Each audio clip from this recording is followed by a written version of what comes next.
ایک مرض ہے بیجا مروت، خام خواہ کی مروت، یہ بھی آج کل بیماری ہے۔ مروت کی آڑ میں کتنے معاصی میں مبتلا ہیں کہ بھئی فلاں جگہ اگر میں نہیں جاؤں گا، معلوم ہے جب کہ وہ برے دوست ہیں، مبتلا ہو جاؤں گا گناہ میں، پھر بھی مروت میں جا رہے ہیں۔ یہ بیجا مروت۔ صوفی کے شیطان بھی صوفی ہوتا ہے۔ اب امام صاحب ہے تو دیکھا کوئی مقتدی بھی ہیں، ذرا ان کی بھی رعایت کرنی ہے اور اپنے نفس کی بھی رعایت کرنی ہے، دونوں کا خیال کرنا ہے، سب کا خیال کرنا ہے۔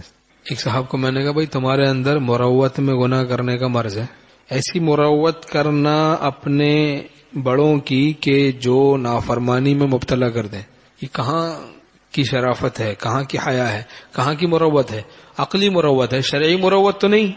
اب چاچا نے ڈانٹ دیا کہ چلو بھائی بیٹھ، لے آؤ جلدی لے آؤ، چاچی کو بیٹھا گئے ڈاکٹر کے پاس، اب چاچی کو بیٹھایا، موٹر سائیکل اسٹارٹ کی، چلے ہیں۔ اب کیا بھائی کیا ہوا، آپ نے کیوں ایسے کیا؟ آپ تو ماشاءاللہ آپ کافی عرصے سے بیان میں آ رہے ہیں، بات کو سنتے بھی ہیں ماشاءاللہ۔ وہ کیا کرتا بس چاچا نے ڈانٹا ایسا، اس میں کیا بتاؤں، چاچی کو بیٹھا کے لے گئے۔ چاچا بھی عجیب ہے، بے شرم، جس کو کوئی حیا ہی نہیں، پرواہ ہی نہیں ہے۔ اللہ پناہ میں رکھے۔ دل شکنی کی پرواہ ہے، دین شکنی کی پرواہ نہیں کہ میرا دین ٹوٹ جائے گا، اس کے دل شکنی کی پرواہ ہے، دل نہ ٹوٹ جائے کہیں، یہ نہیں دیکھ رہا کہ بھائی کہیں احکام شریعت نہ ٹوٹ جائے، حکم شریعت نہ ٹوٹ جائے۔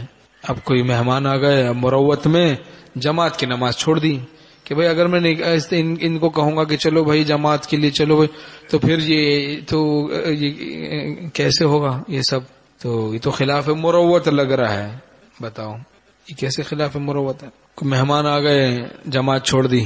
تو اس طرح کتنے بہانے سے ہم لوگ گناہ کرتے ہیں، بہانے سے۔